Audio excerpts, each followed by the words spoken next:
Drake is done for. The biggest name in hip-hop just got destroyed in court, and what he did next could literally end the entire culture as we know it. People are saying this is the most catastrophic celebrity meltdown in music history, and honestly, they might be right. This whole situation has the internet spinning because Drake didn't just lose a rap battle, he did something no rapper has ever done before, something so unforgivable that legends are calling him a traitor to hip-hop itself. Everybody thought they knew the full story about the Drake versus Kendrick Lamar beef. Drake released some tracks, Kendrick responded with 5 brutal diss songs. Drake lost the battle, end of story, right? That was the version everyone repeated for months. But now, new court documents just dropped that got the whole narrative twisting in ways nobody saw coming. Because Drake didn't just take the loss and move on like every other rapper in history. He did something that has the entire music industry in absolute shock. And the judge's response? It obliterated everything Drake stood for. Let me break this down from the beginning, because what's happening right now is bigger than just one beef. This is about the future of hip-hop itself. So here's what actually went down. Kendrick Lamar released 5 diss tracks that systematically dismantled Drake's entire career. We're talking about Euphoria, 616 in LA, Meet the Grams, Not Like Us, and the final blow that nobody talks about enough. These weren't just regular diss tracks. Kendrick came with allegations that shook the entire industry. He called Drake a certified PDF file. He exposed the ghostwriting. He talked about the fake body from plastic surgery. He accused him of being a culture vulture who steals from other artists and discards them like trash. And here's the thing. Kendrick didn't just make this stuff up out of nowhere. Fans online turned into investigators. They started pulling up old footage, old interviews, old social media posts that backed up every single claim Kendrick made. TMZ just dropped footage from 2010 showing Drake on stage with a 17-year-old fan. He's kissing her, he's touching her, and when he finds out her age, his exact words, "I can't go to jail yet, man." His own words, on camera, undeniable. Then there's the Millie Bobby Brown situation. Documented text messages when she was 14 years old. Drake was texting a child about boys and giving her advice. That's not normal. That's predatory behavior that fans been screaming about for years. Online detectives found connections to Billie Eilish when she was underage, Hailey Baldwin. The pattern kept repeating. And for anyone who doesn't know, this is exactly what Kendrick was calling out in Not Like Us. He wasn't creating new allegations. He was amplifying what the internet already knew, but the industry kept ignoring. But it gets even crazier. The ghostwriting accusations, those got confirmed by multiple industry insiders. Quentin Miller's reference tracks leaked back in 2015, proving Drake doesn't write his own bars. Sean Garrett, a legendary songwriter, publicly stated, "I had to wait for the public to catch up to the fact that this dude Drake was lying about writing his music." Then Joe Budden came forward talking about Drake's plastic surgery. He named the doctor, Dr. Michael Salzhauer. 2 liposuction procedures. His abs are fake. His entire tough guy image is surgically manufactured. Folks online swear Drake's whole persona is a corporate construction. Every aspect of his identity fabricated. And honestly, the evidence is overwhelming. Fans been slowing down frames, zooming in on old photos, comparing his body from 2010 to now. The difference is drastic. That's not natural weight loss. That's surgical intervention that he lied about for over a decade. But here's where the story takes an insane turn. Instead of responding with music like every other rapper in history, Drake did something that shocked the entire world. He sued Kendrick Lamar and Universal Music Group in federal court. Think about that for a second. A rapper, in a rap battle, went to the legal system to try to silence his opponent. That's not hip-hop. That's betrayal of everything the culture stands for. Drake's lawsuit claimed that Not Like Us destroyed his reputation through defamatory lies and industry conspiracy. He argued that Universal Music Group used bots and fake streams to artificially boost Kendrick's track while suppressing his own music. He wanted the courts to remove the song from streaming platforms. He wanted Kendrick censored. He wanted the whole battle erased from existence. And the craziest part? Drake genuinely believed he would win. He thought Universal Music Group, the label that made him billions of dollars, would side with him over artistic freedom. He was wrong. Now let's get into the motive, because this is where everything starts clicking into place. Drake been dealing with serious insecurity about his legacy for years now, and when you look at the timeline, it all makes sense. Back in 2018, Pusha-T released The Story of Adidon. That track exposed Drake's secret son that he was hiding from the world. It leaked blackface photos. It destroyed his reputation in ways he never recovered from. And Drake's response? Nothing. He didn't release a diss track. He didn't defend himself musically. Instead, Jay Prince told him to stand down because Pusha T had more information ready to drop that would have been even more devastating. Translation, Drake couldn't respond because the truth was worse than the diss. That kind of fall-off hits different when you realize Drake's entire career is built on image, not substance. Think about it. Drake came into hip-hop as a child actor from Degrassi. He grew up in Forest Hill, Toronto, an affluent neighborhood. He went to private Jewish school. His mother was an educator providing stable middle-class life. Started from the bottom was a complete lie. He never struggled. He never experienced poverty. He appropriated struggle narratives from artists who actually lived that life, and the industry let him get away with it because they made him money. Meanwhile, Kendrick Lamar grew up in Compton. Real gang violence, real poverty, real trauma. He writes every single bar himself. He's won a Pulitzer Prize for his music. He's respected as one of the greatest lyricists of all time. That comparison, it destroys Drake's entire legacy. And Drake knows this. He's known it for years. That's why he's been so desperate to maintain his position at the top through industry manipulation instead of actual talent. But here's where it gets even darker. Drake signed to Lil Wayne, which signed to Birdman, which signed to Universal. Pusha T's brutal line was accurate. You're a guy who signed to a guy who signed to another guy. Drake never built his own empire. He's a product of other people's machines. And when those machines stop protecting him, he has nothing. That's exactly what happened with this lawsuit. Drake expected Universal Music Group to censor Kendrick Lamar. He believed his commercial success gave him control over what other artists could say about him. When UMG refused and actually promoted Not Like Us like any other hit song, Drake's entire worldview shattered. His lawsuit reveals his entitlement in the most disturbing way. He genuinely thought money equals control over artistic expression. He thought he could buy silence. The industry's response? You can't buy respect. You can't buy loyalty. They'll find a new you next year. And that's the truth Drake can't handle.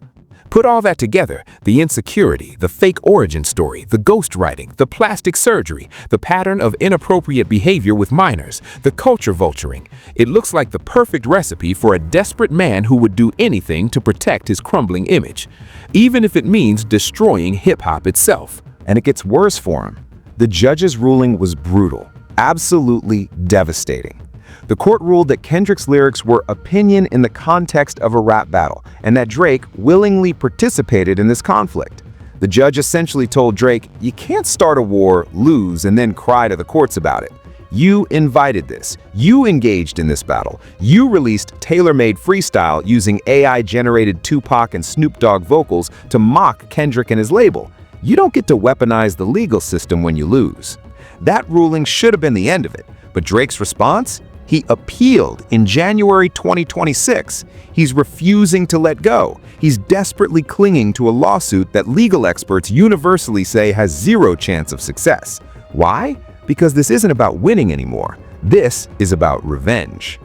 But here's the part that really hits different when you step back and look at the bigger picture. This isn't just about two rappers having beef. This is about the soul of hip-hop culture being threatened by corporate interference and legal warfare. Think about the artists who came before Drake: Tupac, Biggie, Nas, Jay-Z, 50 Cent, Eminem. These legends engaged in some of the most brutal rap battles in history. They said devastating things about each other. They destroyed reputations. They ended careers. But never, not once, did any of them run to the courts and try to have their opponents silenced through lawsuits. Because that's not what hip-hop is about. Hip-hop was built by people who had no access to traditional power structures, no lawyers, no corporate backing, no legal protections. So they created their own form of competition: rap battles, lyrical warfare, where the most talented, the most creative, the most authentic artist wins. That's the culture. That's the foundation. And Drake is trying to destroy that foundation because he lost. The leaked court documents show just how entitled he really is. He expected Universal Music Group to act as his personal protection service. He thought they would censor a competitor to protect his feelings. That's not an artist. That's a corporation masquerading as a rapper. And honestly, the damage he's doing goes beyond just himself. If Drake wins this appeal, if the courts actually rule in his favor, it sets a precedent that destroys freedom of speech in music. Every diss track becomes a potential lawsuit. Every artist who speaks truth to power can be silenced by whoever has more money for legal fees. Corporate lawyers will control what artists can say. Hip-hop as we know it dies. That's not speculation. That's the literal legal precedent being established right now. And the saddest part? Drake doesn't even care about the culture anymore. He cares about his ego, his image, his money. The whole situation is messed up on levels that go way deeper than just one beef. This is somebody who built a career on appropriating other people's struggles, other people's sounds, other people's authenticity, and now he's using the legal system to punish someone for calling him out. That's cowardice, disguised as legal strategy. Meanwhile, let's talk about what's been happening with Kendrick Lamar during all this legal chaos. Because while Drake been filing appeals and crying to judges, Kendrick has been dominating the culture in ways that prove exactly why he won this battle. Not Like Us became the biggest hip-hop hit of the 2020s, possibly the biggest rap song of the decade. It broke Drake's own streaming record with 12 million streams in one day. And here's the key detail. That was organic growth. No bots, no industry manipulation, just people genuinely connecting with the music. The song was played at the Democratic National Congress. It became a cultural anthem that transcended just rap beef. It represented something bigger, authenticity defeating manufactured image. Then came the Super Bowl. Kendrick Lamar delivered what analysts are calling the greatest halftime performance in history. He took the audience across Los Angeles, showed real West Coast culture, performed without backing tracks, proving his talent is real, and he performed Not Like Us on the biggest stage in the world. While Drake been begging courts to have the song removed from streaming platforms, Kendrick put it in front of 115 million viewers. The message? You can't silence truth. You can't erase authenticity. You can't defeat real artistry with legal paperwork. That performance was more than just entertainment. It was a cultural statement about what hip-hop really represents. And the numbers don't lie. Kendrick's album GNX became the highest-selling rap album of 2024. He's preparing for a world tour. His career is at an all-time high. Meanwhile, Drake's recent releases have been met with brutal indifference from fans who once worshipped him. His live streams get low engagement, his new tracks are forgotten in days. The big moments his fans keep hyping up, they flop consistently. But Drake stans have created elaborate conspiracy theories to avoid accepting reality. He's playing 4D chess. The red button will change everything. He's about to expose the industry. Every prediction they make, wrong. Every comeback moment they hype, disappoints. But they keep rewriting history, claiming the battle was tied or that Kendrick didn't really win. The denial is honestly fascinating to watch. And then there's J. Cole, the third member of hip-hop's so-called Big Three. His role in this whole situation is unforgivable in its own way. Cole released a diss track called 7-Minute Drill going at Kendrick. Then within days, he publicly apologized and removed it from streaming platforms. Charlemagne the God destroyed him for that. There is no Big Three anymore, because when the Big Three was supposed to engage, only two decided to fight. J. Cole engaged, then backed away like a coward. Cole later tried to reclaim toughness on other tracks, saying, "I would have killed them in the battle." But you can't apologize, then claim greatness. You can't back down, then pretend you would have won. Heavy is the head that wears the crown, and Cole proved he never wanted that weight. The whole situation exposed something important about the current state of hip-hop. There are artists who are about that competitive spirit, and there are artists who just want commercial success without the confrontation. Cole chose comfort. Drake chose legal warfare. Kendrick chose to be a real rapper. Only one of those choices honors what hip-hop actually represents. And this story is still unfolding with way bigger implications than just one rapper's damaged ego. What we're seeing here is how corporate interests are trying to infiltrate and control hip-hop culture through legal intimidation. Drake's lawsuit isn't just about him being hurt by diss tracks. It's about establishing a precedent that money and legal power can silence artistic expression. Think about what that means for smaller artists. If Drake succeeds in this appeal, any rapper with enough money can sue their opponents instead of responding musically. They can use legal fees as a weapon to bankrupt artists who can't afford million-dollar defense teams. That's not competition, that's oppression. The bigger conversation is about responsibility in the digital age and how social media has changed the game entirely. When you constantly build your image on manufactured authenticity, you're not just creating entertainment, you're unintentionally setting yourself up for exposure when the truth eventually surfaces. Drake's situation is a wild example, but it's also a warning for anybody with a public platform built on lies. The internet doesn't forget. Fans will investigate. The truth will surface eventually. And when it does, you'd better be ready to face it with integrity, not lawsuits. But here's what's really disturbing about this whole situation. Industry insiders are saying Drake's behavior has created a toxic environment where artists are now afraid to engage in competitive rap culture. Why? Because if you win a battle against someone with enough money and legal resources, they might just sue you into silence. That fear, that's the death of hip-hop as we know it. Rap battles have always been about skill, creativity, and authenticity. The best lyricist wins. The most talented artist gets respect. But if legal warfare becomes normalized, it won't be about talent anymore. It'll be about who has the most expensive lawyers. That's not the culture that Tupac, Biggie, Nas, and Jay-Z built. That's corporate America destroying art through capitalist intimidation. And honestly, the entire music industry is watching this case with horror. Because if Drake wins, it opens the floodgates for every sensitive artist to weaponize the courts against criticism. Album reviews could be lawsuits, diss tracks could be banned, artistic freedom could be erased. Legal experts are saying Drake's appeal has virtually zero chance of success for exactly this reason. The courts understand that allowing this lawsuit to proceed would have catastrophic consequences for free speech and music.